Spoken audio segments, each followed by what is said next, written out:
Hello, people of the internet. This is Kaiju Noir, And it's Pete. here with our best and worst of 2013. Yes, indeed. If there was one thing I was glad I was able to accomplish this year was to see as many movies as we could, and boy, did we see a lot. Quite. And what's best is that this year I was able to get a co-host in the form of Pete here. Yay! Yeah, I just gotta say, man, going to the movies has been a lot more fun since I started collaborating with you on these reviews, and I was pretty glad because before I don't like going to the movies alone really, and I wasn't able to watch as many movies because most people I would ask, they would usually be too busy. But luckily, because I was able to find a partner in crime in the reviewing business, that we've had quite an experience with all these films. Absolutely, my friend. I am never too busy to watch a movie with you, except on Mondays, Tuesdays, Wednesdays, Thursdays, Fridays. No, I'm just kidding. Now, I just want to go, before we go into our top 5 best and worst, I would like to ask, were there any movies that you saw that you did not get the chance to review? I'm trying to think. Honestly, not that I can think of, unfortunately. Okay, because I did see a couple outside, either like after it came onto DVD, or I saw it with like a family member or whatever. And I just want to quickly give my thoughts, because last year I did the same thing where I quickly went over the movies I wanted to see. Yes, honorable mentions, I guess you can say. I did saw, what was it called? This Is the End, the movie with Jonah Hill, Seth Rogen, James Franco. I did see that. I forgot about that movie. I did see that. Oh, gosh, that movie. Oh, man. So much fun. Absolutely. Characters had a lot of chemistry with each other. I love how they were playing off themselves and got into a whole lot of mischief. The only thing was, like, I wasn't a fan of probably like a small portion of the humor. I thought it relied too many on dick related jokes. But overall, I thought it was a fantastic movie, and with a kind of humor that, while not quite for everyone, is still a damn good film. 4 out of 5. Absolutely. I agree. 4 out of 5. The other movie I saw, just also another movie that is an end of the world movie, The World's End, which was the third and supposedly final collaboration between director Edgar Wright and the two co-stars Simon Pegg and Nick Frost. They previously worked on Hot Fuzz and Shaun of the Dead, and I feel like it's kind of like the weakest of the trilogy. But it was still a lot of fun. I love the humor. I love the chemistry between all these characters. Although I feel like Simon Pegg and Nick Frost's character, while they got a lot to do, I feel like the other two individuals felt like they didn't get a chance to shine as much. And also, I feel like with it supposedly being an alien invasion, the aliens weren't really all that much of a threat, really. But still, excellent movie. Highly recommended. 4 out of 5 as well. Quick question. Since they're both apocalypse movies and they almost share the same name, which one was better? I would probably have to say I like the cast for This Is the End better, but I thought I liked the humor from The World's End more. So maybe I'm going to have to lean towards the Edgar Wright film. Okay. The other movie I saw was Fast and Furious 6. I'm not really that big of a fan of the Fast and Furious movies, but I enjoyed the fifth one I thought it was a pretty damn good action film, and 6 wasn't as eye-catching as number 5, but I still like the car chases were really entertaining. The Rock and Vin Diesel and Michelle Rodriguez were all really stuck out. The villains I thought were very weak and really forgettable, but it was a decent flick. 3 out of 5. And another movie I saw was Carrie, the remake to the famous 70s adaptation to one of Stephen King's book. Is that the second time they remade it? Yeah, apparently. Yeah, so apparently this is the third Carrie movie. I really liked Chloe Moretz, I believe that's her name, who was Hit Girl in the Kick-Ass movies. I thought she was an excellent Carrie, very believable, very sympathetic. I thought the actress who played her mother was absolutely frightening and incredibly disturbing, and those two actresses were what made the movie. Unfortunately, the rest of the characters felt rather one note, and the villains felt so over the top evil. It was just embarrassing. And like they were so cartoonish, it really kind of took me out of the movie. And the part where the infamous scene where Carrie freaks out and pretty much goes on a murder spree was really cool, though I thought that it overused. It suffered from an overuse of CGI where it could have been could have used practical effects. Overall, it was a decent remake, a lot better than it was. Like, it could have turned out a lot worse, but it was still a really good movie that's worth checking out. 3 out of 5. And with that said, I would also like to mention some of the movies that we wished we could have seen. And I'm going to bring up 2, not because they were particularly good movies, but because they were so bad, I wanted to check them out. But unfortunately, we never had time. I know where you're going with this one. I just realized both. Oh boy. The first one was Movie 43. Not what I was expecting. Never mind. This kind of like a bunch of sketches, horribly made, a bunch of producers, directors, and stars. I feel like they have so many stars, you gotta wonder how they got them into this movie. Like, did they bribe them? Yeah, like, did they bribe them, or did they guilt them into being in part of the movie? I just want to see this train wreck for myself, but unfortunately this was before, you and I started doing reviews, so we couldn't, I didn't have the chance to... well, it's on Netflix now. Yeah. But nobody cares anymore, because that was the beginning of the year. And the other movie I wanted to watch was Walking with Dinosaurs. Oh, okay. I thought you were going completely different, but I definitely know that you did want to watch that. I know that was a big one for you. Yeah, because, I loved the original Walking with Dinosaurs BBC series, and those trailers made me so mad. I wanted to rip that movie to shreds with a review. Who knows? Maybe we can still maybe we'll find the time to watch it. Because the thing is, with our schedules, it's hard to watch. It was hard to look for a time to watch that movie because they only have 2 showings now. It's obviously not doing well. Right. Yeah. Well. Yeah. They said, "Hey, we got talking dinosaurs," and everyone gave a resounding "F you." Well, I guess now I should say what movies I thought you were gonna say, which you surprised me. I thought you were gonna come out with Smurfs 2 and Top Cat. Oh, I think Top Cat did get a limited release, I believe, and it came out 2 years ago in Mexico. This horribly looking Flash animated adaptation of this Hanna-Barbera character that was apparently popular in Spanish countries. Who knew? They were. My dad knew about him. And the other movies, Smurfs 2. Yeah, it was unfortunately we just could not find the time to check that one out. I think that might have been intentional. Well, let's begin, shall we? All right. I believe it's best to start off with the worst and work our way up. So we're gonna start this off. I guess I like to do this kind of similar to Brad Jones's best and worst, where I start off with my number 5 and then you start off with your number 5. All right. Good. Okay, so my number 5 worst movie of the year, and keep in mind that we weren't able to watch every single worst movie as we mentioned before. We're just basing this off of all the movies that we have seen that we were able to see this year. So with that said, number 5 is The Lone Ranger. Oh my god, we share the same number 5. Movie suffers from an extremely long running time. Tonto, portrayed by Johnny Depp, it felt like he was just doing the same shtick all over again. But after watching the movie again on TV, it felt very racist looking. It was kind of had that stereotypical white man come to destroy my land, must get revenge on Wendigo. Well, I think there was some controversy, but I think supposedly Johnny Depp's part Native American. I don't know. No, There's forget. some technical. No.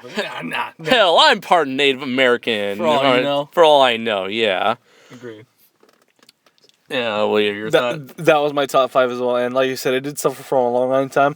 However, it's not at the bottom of the list because it was actually a pretty fun ride watching it, as long as it was. Yeah. Especially that last act. I remember we really enjoyed that the last couple acts. Yeah, but it was such a slog to get through that. It was, but for me, and I think for you, it was not bottom of the barrel. Right. My number 2 film is The Hangover Part 3. Wait, number 2 or number 4? My number 4 film is The Okay. Hangover Part 3. It was like I feel like this franchise should never have been a franchise. It should have been just one movie. Number 2 was a complete rehash, and number 3 they were just crawling to the finish. It felt like they were just crawling to the finish line here. Just that they just ran out of ideas. Just said, "Hey, let's just go to Mexico." Okay, that was fun. Let's just go back to Vegas and have our characters just downgrade from being really funny and kind of quirky to just being downright unbearable, especially Alan, played by Zach Galifianakis. I am tired of Zach Galifianakis playing the bearded idiot. He's been in a couple things. He had, was it Getting to the Greek? Was that one of his? Oh no, that wasn't it. But I think that- you're thinking that about was- like Due Date with Robert Downey Jr. That's what I'm thinking of. Due Date, yeah. Due Date was one of them. I don't know if the movie with him running for, I forgot what he was running for, but it was with Will Ferrell. I don't know if, Will Ferrell. I don't- Campaign, I think that was what it was called. I don't know if he played an idiot, but I'm pretty sure he might have. I don't know if yeah. But yeah, I just want this franchise to die, really. Your number 4? My number 4, actually, I feel similar to the way I did with Lone Ranger. Not that it was a particularly bad movie. However, for me, with this one, it was the internship. I felt it was really like, we watched the movie. It was likable, but, it was like the good old buddy movie with a little, it was very cliched. They tried doing something different, like, oh, we're going to do Google this time. Just change the formula a tad bit. I enjoyed it, but like I said, it's just overdone, overplayed, and for that reason, it's on my number 4.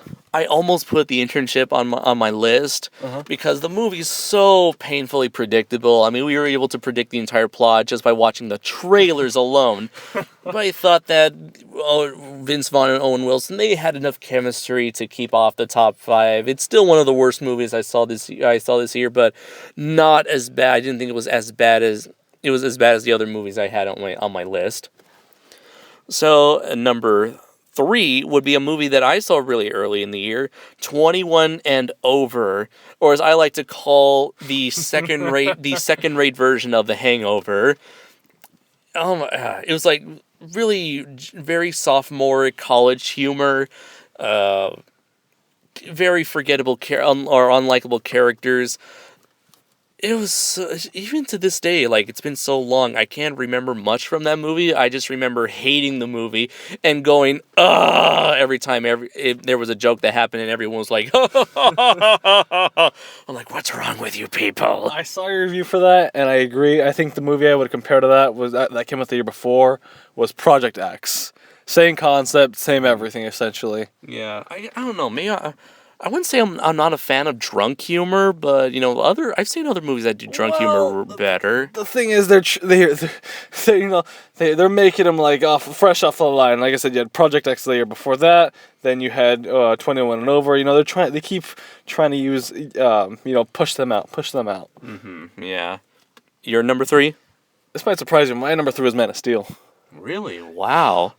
I can understand, because Man of Steel was one of those movies where everyone either really liked it or really hated it, and that happened to us too. Yeah, and this is the point where it's like no longer like where it's no longer to the point where it's barely in the bad section. For me, it was really hard to sit through this one. Mm-hmm. Gosh, and I know our friends that were sitting next to us, or your friends, they had a hard time too. But more than anything, the characters for me, I did not get emotionally invested with the characters. I felt like the look was there, the way the way everything looked was really pretty. It was really well done, but the story itself, some of the action, some of the choices just drove me insane. The fighting was great, I'll tell you that, but again, I just didn't find myself emotionally invested in any of the things. I didn't find like a big connection when Clark's mom was putting me in the pod. Just goodbye, my child. I'm just gonna throw you in there, stick him in there. And again, the investment with his real life family, it was a really big disappointment for me. That's the reason why it's on this list. It was such a disappointment for me. I was so excited to see the Superman franchise rebooted and wanted to see something fresh and exciting, and I didn't get it. I'm sorry you were unable to enjoy the movie as much as I did. I was able to connect with the characters. I enjoyed the direction they were going with. I do have to say there are serious pacing issues with the movie, especially with its like very sporadic flashback sequences. Felt like the intro, the opening was a bit too long in my opinion, and I feel like the ending it went into a very new direction with the ending, but they really kind of like very rushed through that ending, saying, "Oh, everything's hunky dory now." I definitely agree. I remember one thing I like griped me in the beginning, or when I first saw the movie, was we clearly see Zod. I think at this point I can talk about it just a tad bit more than before. But we see Zod. He has everyone at his feet essentially. One moment he's taking over the planet. The second, like a couple minutes later, he's under arrest. It's like, what happened in between that? Where all of a sudden he's like on top of the world, haha, and all of a sudden then he's just down on the ground, like, ugh. I don't know, that part like threw me off. Like, what did I miss? Did I miss something there? I don't know. It's that part. That's actually minor. My biggest issue is again with the characters themselves. I see. Well, hopefully, in 2015, the Man of Steel 2 will work out better, or I don't know. I don't know if it's still Man of Steel right now because he keeps announcing so many characters. I mean, they might as well just call it Justice League. There you go. Well, for my number 2 film would be After Earth. After Earth! I didn't see it. Boy, I wish you were there to share my pain, man. God, this is probably the only time in the year where I fell asleep, not just once, but twice, and I didn't miss a beat. Just felt like 2 hours. I think it was like around 2 hours, but it felt like 5 hours of just watching Jaden Smith barely acting his way out of a sci-fi movie, lazily directed by M. Night Shyamalan. Seriously, Will Smith, why would you go to M. Night Shyamalan at this point? Why would you go to the guy who made The Last Airbender? Why? It was so painfully dull. And just the majority of the time you're looking at either Jaden, an actor who can't act, or Will Smith, a man who's acting like a robot. Hey, I liked him in The Karate Kid. I did not see The Karate Kid. Okay, he was alright in The Karate Kid. I can't say he's an excellent actor. You know what I have noticed with Jaden Smith is like every single shot, he looks like he's about to cry. He's like, really? He does whine a lot in The Karate Kid. I don't know. He was younger there though. I don't know. Just looking at his face, he kind of has that sad puppy dog face. He's like. I know this is completely off topic, but apparently he's kind of crazy on his Twitter account too. I don't know if you've heard of the stories that it writes on there, but apparently he thinks he's an almighty messiah. No, I stay as far away from Twitter as I possibly can. Although, if we're talking about crazy people, I've heard Shia LaBeouf has been making an absolute idiot out of himself. Really? Yeah, but that's another story. Off topic. You're number 2. My number 2 was The Hangover 3 because I really like you. I'm surprised that you had it a little higher up on your top 5, but like you, that movie did not need to be made. Oh my lord, that movie suffered so many issues. I feel like he just committed so many crimes just with like the second one and the third one. Like you said, Alan, he was funny in the first one, he was stupid in the second one, and he was beyond like saving in the third one. At this point, I don't know. I can't stand the third one. You pretty much said it all. But now I'm having trouble even remembering parts of the third one itself. It was just that stupid. So we're ready for number one. I guess I'm still thinking about Hangover 3 now. Yeah, let's get to number one, because I have a lot to say about number one. My number one worst movie of the year, as I'm pretty sure it's yours as well. It is The Purge. It is. That is. Oh, God damn. When I saw the trailer for that movie, I was kind of pumped, and I was expecting some very good things. Andres, speak. Everything is wrong about this movie. The characters are idiotic. The plot makes no sense. The premise makes no sense. The villains were generic and boring. The stupid freaking characters are so dumb. Let me ask you this: Did you like the trailers or the idea of it at all when you first saw it? For like 10 seconds before I thought, this can never work. And no, I don't know what ran through my head, but for me, I was excited. I really wanted to see this movie. Like, that sounds pretty interesting. And then I found out that my villain is a whiny little rich kid who thinks he can do anything he wants. I just hate the worst. Everything wrong with how kids are portrayed in movies is shown here, where they're like whiny, they don't listen to their parents, they run off and disappear for like 10 minutes before they come back, like all conveniently. Like I think I mentioned in the review, if my mother was there, like she'd be like, no, you stay right here.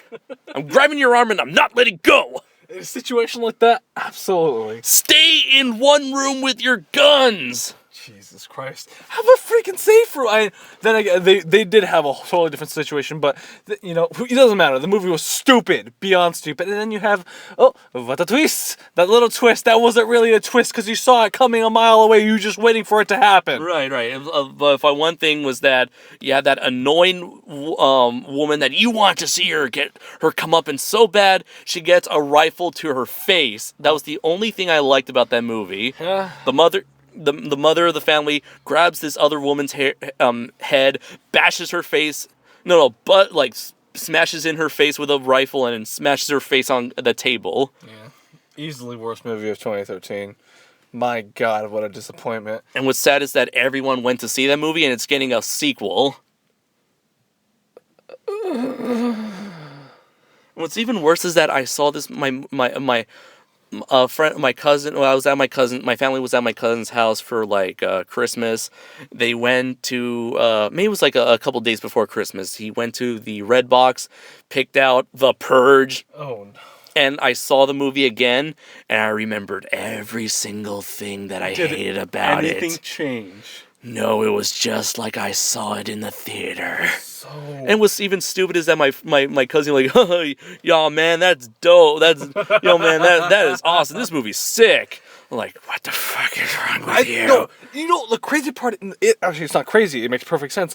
Even the people in the theater were actually kind of disappointed with the movie. I don't think we were the only ones that were like, really? I don't think we were the only ones there that were complaining about the movie itself. If memory serves correct. I don't know. I don't remember the audience's reactions, but it was a huge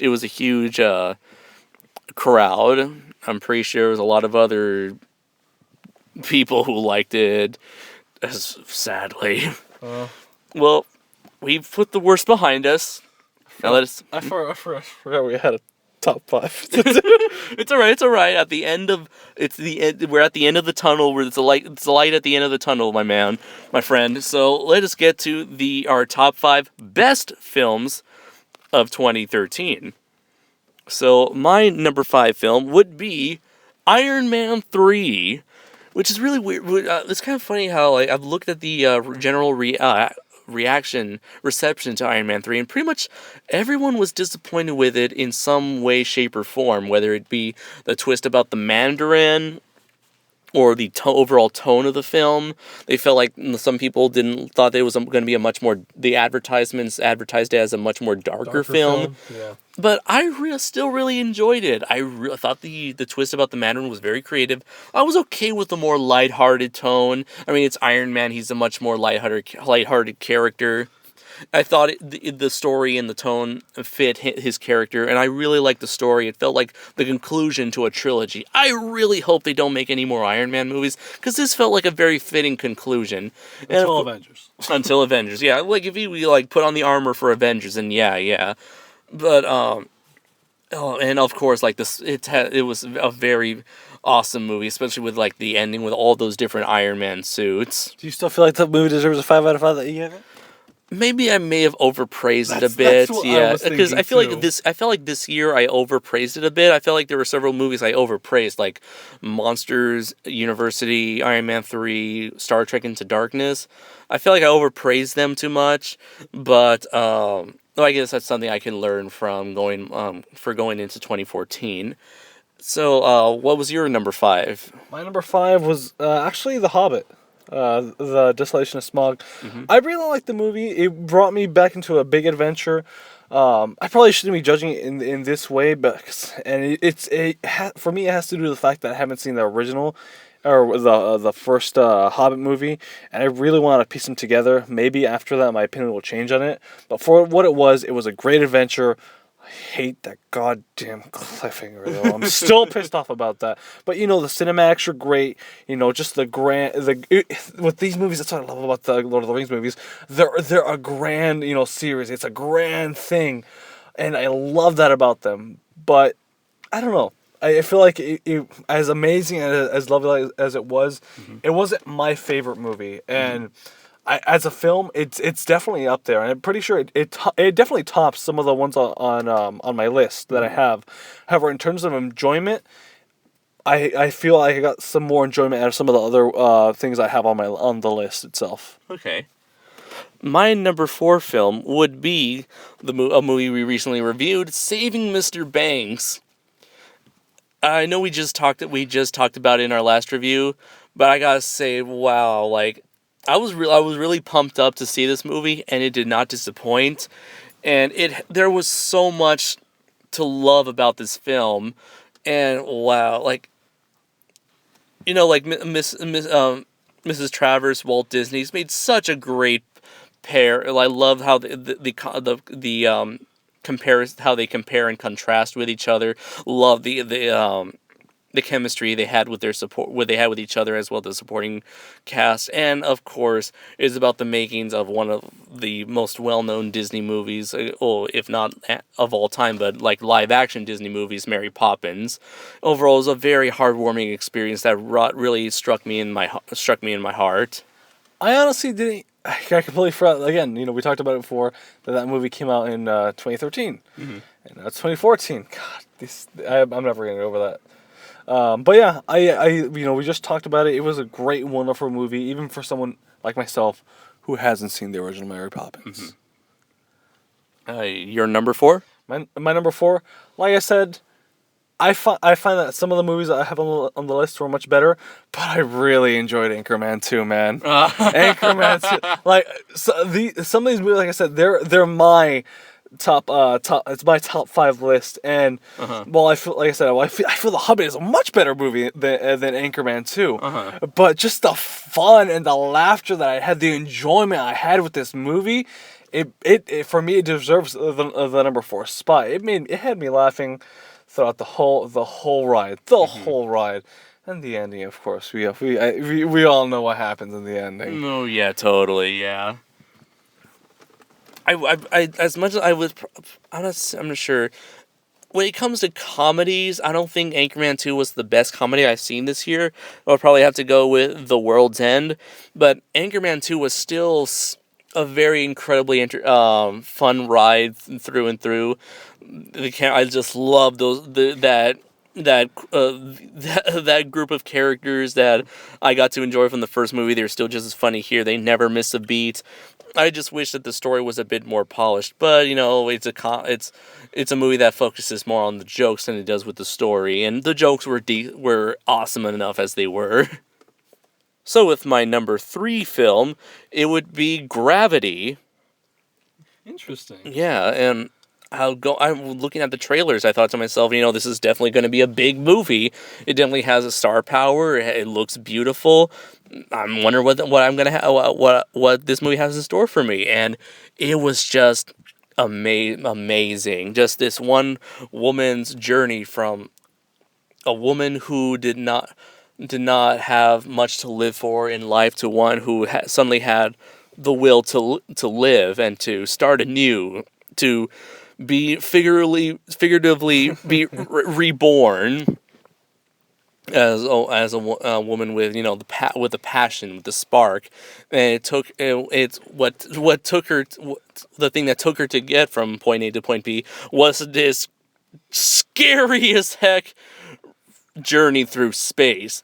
As I mentioned in my description of our review, damn space, you scary. I won't comment on anything now because that's coming up eventually. But my number third spot, we're on 3, right? My number 3 spot. Number 3. I'd say it was Monster U for me. Ah, I really liked Monster U. It was a really nice adventure.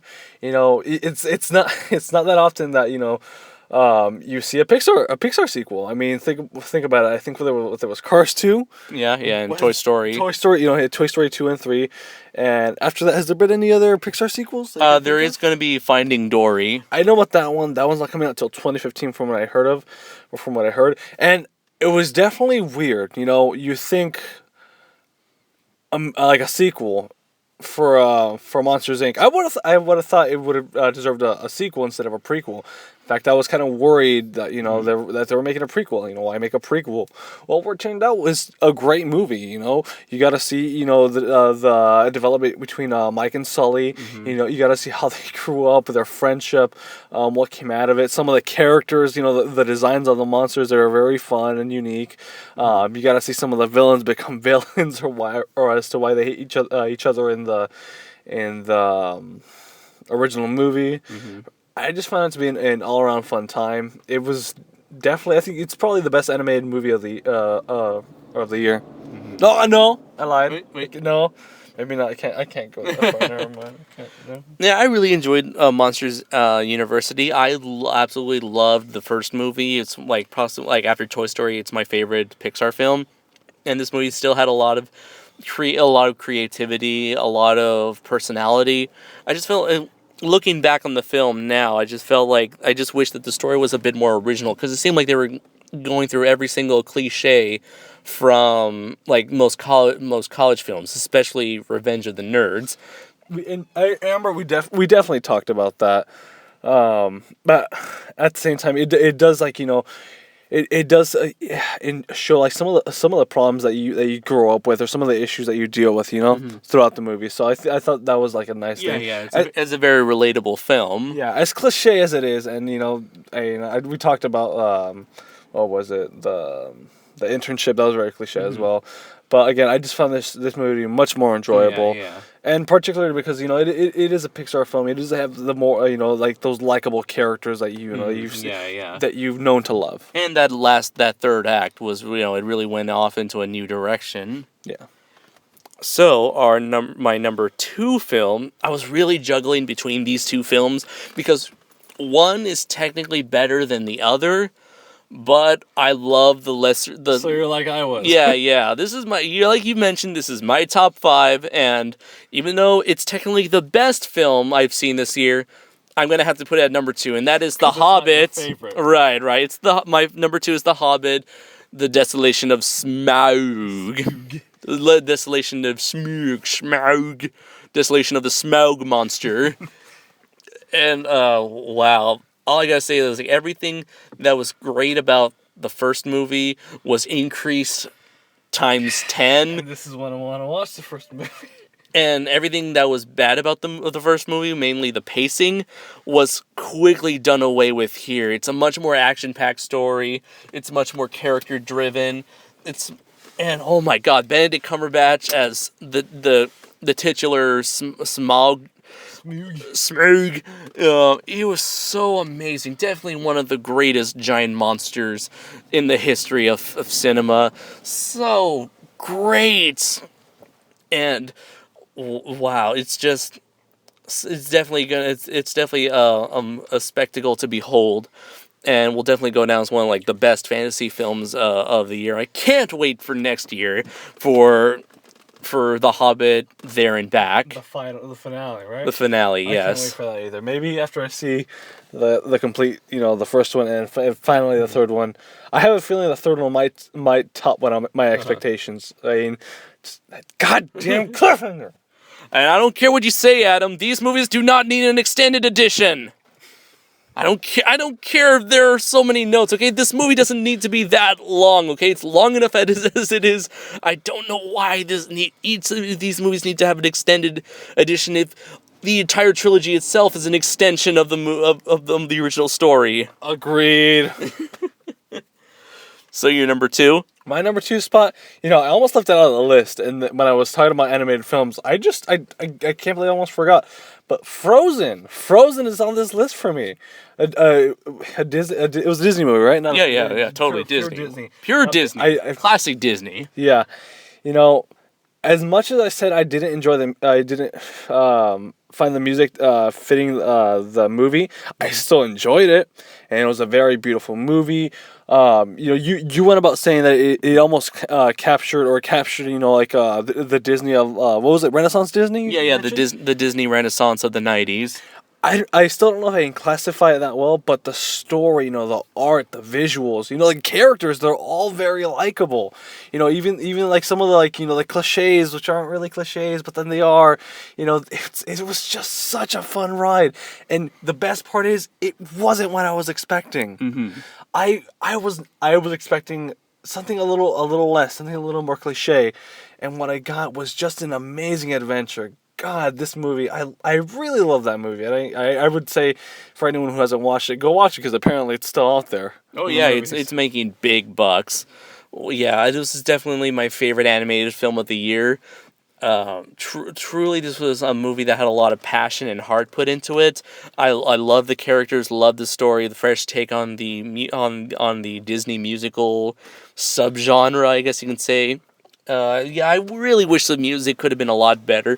It definitely had a very contemporary feel.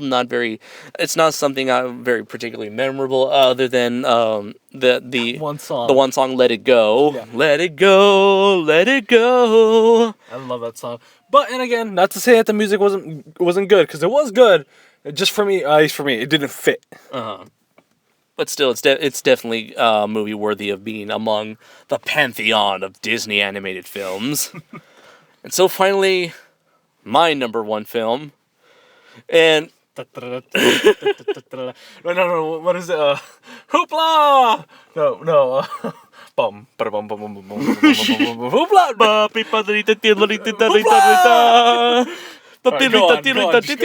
Go on! There's no doubt about it. My favorite movie of this year. The greatest movie theater experience I've had this year. It's, of course, the one, the only Pacific Rim. Yeah! How did I not see that coming? Hell yeah! 2 of my favorite things in the world. Giant robots, and especially giant monsters. Put them in a movie together, have them beat the hell out of each other, get some awesome characters in it. Ron Perlman, Guillermo del Toro, Charlie Day. How can you go wrong? I love this movie with a passion. I bought the Blu-ray like the day it came out. Oh my god! I even bought the video game as BS as its DLC was. I got the prequel comic Tales from Year Zero. I just really hope that sequel comes out very soon. I would buy the toys, but unfortunately, there's sold out everywhere. It was good. No, I'm just kidding. It was really good. I don't think I enjoyed it nearly as much as you. I'll give you that one, but it was a really good movie, a really fun movie to sit through, to sit with. God, you can never have a bad. Well, maybe you can. I was gonna say you can never have a bad time with giant robots. Giant machines fighting. Big Transformers. I was going to that. I'm like, oh wait, never mind. Maybe you can. But this movie clearly, Robot Jox is the greatest giant robot movie ever. Well, this movie, had a lot of likability. Had the actors. It had, the designs were amazing. I'll tell you that. So, by all means, I'm glad it's your favorite movie. I know you were pumping it up for like months and months, trailer after trailer after trailer after trailer. So I'm happy to know that you enjoyed that movie so much. Rocket Punch, mofos! So now, your number one favorite film of the My year. number one film of the year didn't even come out this year because it's Paranormal Activity 5, the marked ones. Get the hell out of my car. Just kidding. You don't joke about that here. You never joke about things like that here. Okay. No, okay. So let's get serious here.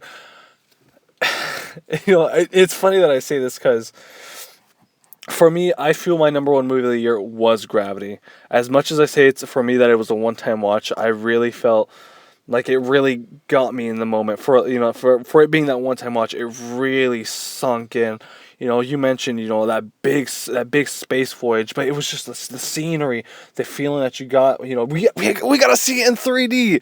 That was one of the best parts. It was like one of the few times where I actually enjoyed the 3D. Yeah, we paid for the 3D in this one, right? Yeah. Yeah. Okay, this movie by all means deserved those extra couple bucks just to see it in 3D because what it does.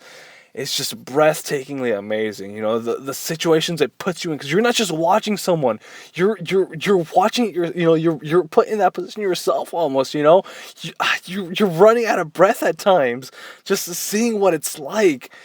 It was just an amazing experience, and if it was out in theaters again, I'd probably go see it in 3D. I can't say I'd watch it on TV itself, but God, that movie was amazing. And there's only really two characters, which is the craziest thing. And you feel to like them so much, even after what happens with George Clooney. I'm not gonna get into it. God, that movie that is by far my number one movie of the year. I'm happy to hear that. Well, it's been a long and arduous journey through this year. We've had many ups and downs. But thankfully, we had a lot more ups, more positives than negatives. So, what's the movie you're looking forward to the most next year for 2014? The Hobbit? Yes. I can't. I'm trying to think right now. But obviously, The Hobbit's a really big one. I mean, do I have to say that goddamn cliffhanger? I am fire. I am death. And right behind Smaug is another beast. Another beast who's like, yeah, that's cute. Yeah, you're cute. You're gonna be part of my army, maybe if I think about it. And of course, I'm talking about the king of the monsters himself, Gojira. I forgot that comes out this year. Yep. Oh. Yes, the movie I've been waiting for since 2009. Jeez. When does it come out? On May 16th, 2014. I'll keep a buck mark for that day. I still remember the day when I first read the rumors on the internet that Legendary Pictures was planning on making a Godzilla movie, and then a year later we got the actual confirmation that they were going to make the movie. Then 2011 came, we got like a few writers and producers. 2012 came and we got the reports about the Comic-Con trailer. 2013 came and we finally got to see the leaked trailer, the leaked Comic-Con footage, as well as the actual trailer for it. After seeing that trailer, you got Pacific Rim! Pacific Rim! Same company, right? Same Legendary Pictures. And you got Pacific Rim! So hopefully Pacific Rim is a good sign that we're going to get some of the greatest giant monster action from Godzilla. Of course, it's not all about spectacle, really. It's more of a much darker story, and hopefully we'll finally have Godzilla back in the mainstream where he belongs. Crossover. RoboCop versus Terminator versus Godzilla. How would that work? I don't know, but it just came into my mind. Well, with that said, that was our best and worst of 2013. We hope you've enjoyed it. I am Kaiju Noir. And I'm Pete. And until next time, everybody, take care and see you in our upcoming reviews. You should have ended it with until next year! But unfortunately, this we are recording in 2014, which means this video will comes out in 2014. Why don't you use a stupid plot device in Paranormal Activity 5 to go and upload the video then? Thank you. Yeah, if you guys don't know what we're talking about, just check out our first review. See ya!